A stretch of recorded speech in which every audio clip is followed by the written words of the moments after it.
пайвандони афроди боздоштшуда бо гумони узвият дар гурӯҳи генерали шӯришгар ҳоҷи ҳалим мегӯянд ки аз лиҳози равониву молӣ таҳти фишор қарор доранд. шавҳари дилбар гургова ба аъзогӣ дар гурӯҳи генерал ҳоҷи ҳалим гумонбар дониста мешавад. ӯ ки бо 5 фарзанд дар хобгоҳи як утоқа зиндагӣ мекунад, мегӯяд ки беҷои кор ва маош наметавонад 5 кӯдакро ба воя расонад. ки ягон кас намехоҳад ки фарзандша партоя. Ҳама фарзандша дӯст медорам. ман фарзандо мисол чӣ нестам, фарзандома дӯст медорам. Не ки шароит ки надорам, маҷбурам ки ҳамёра интернета битам, ҳамё биравам мисол бихонам, бо ман фарзандома бо мерам мебинам, бо мисол меёрам шоқатин бо месам рӯзо ёди хишон. ба гуфтаи дилбар ӯ ва фарзандонаш таҳти фишори равонӣ қарор доранд, бо далели он ки гӯё шавҳараш террорист бошад. аз ҷониби баъзе ҳамсояҳо ҳам худаш ва ҳам фарзандонаш ҳарфҳои пасту баланд мешунаванд. дар бозор чӣ савдо мекунед? зеле савдо мекардем, оз қариб 2-3 мошин савдо мекунем.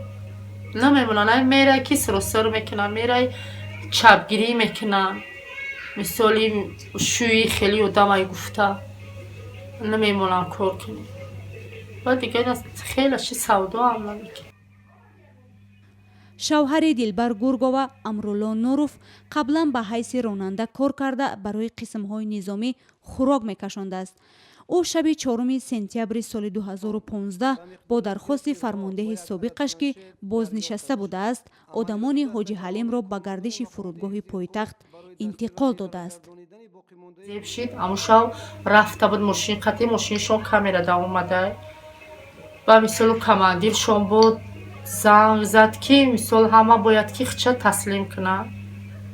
командиршон ки аст? командиршон Садрдин.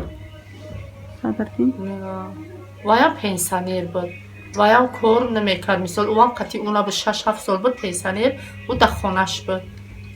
мисол пенсионер мушав ки файрод мекунанд ва ё мошин намеёванд, меам ба мошини ами мераванд. чӣ мешавад? Садрдин фамилияш ки аст? Некматов. гургова мегӯяд ки шавҳараш даъвати одамони ҳоҷи ҳалимро ҳамчун даъвати корманди давлатӣ пазируфтааст, на ҳамчун генерали ошӯбгар. ҳамин вақте ки рафтам гуфта ки зидди давлатай бояд бизанем, агар не ё мегам мо пост истодем дар бармон ҳукуматиё буд, ай боло чӣ мешавад ки ҳукуматиёро бизанем. ин мехеза мегиреза. дар ҳамин телевизорам эълон кард ки кие ки хича биспораву ҷанг накадай вая мо озод мекунем. ана ман гуфтам ки ам хеле гапай бара хита биспор, вақте касе хича спорид озодай. рафт хича спордин ана озодай.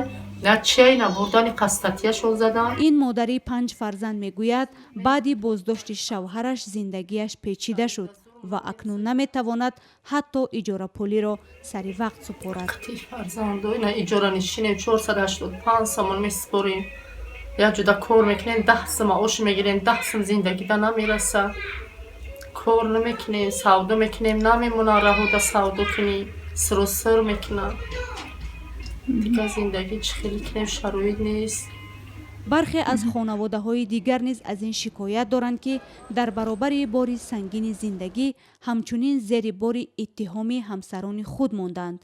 меҳри зани дигар низ бо 4 фарзандаш ҳоло ҳамроҳи бародараш дар яке аз деҳаҳои атрофи Душанбе зиндагӣ мекунад.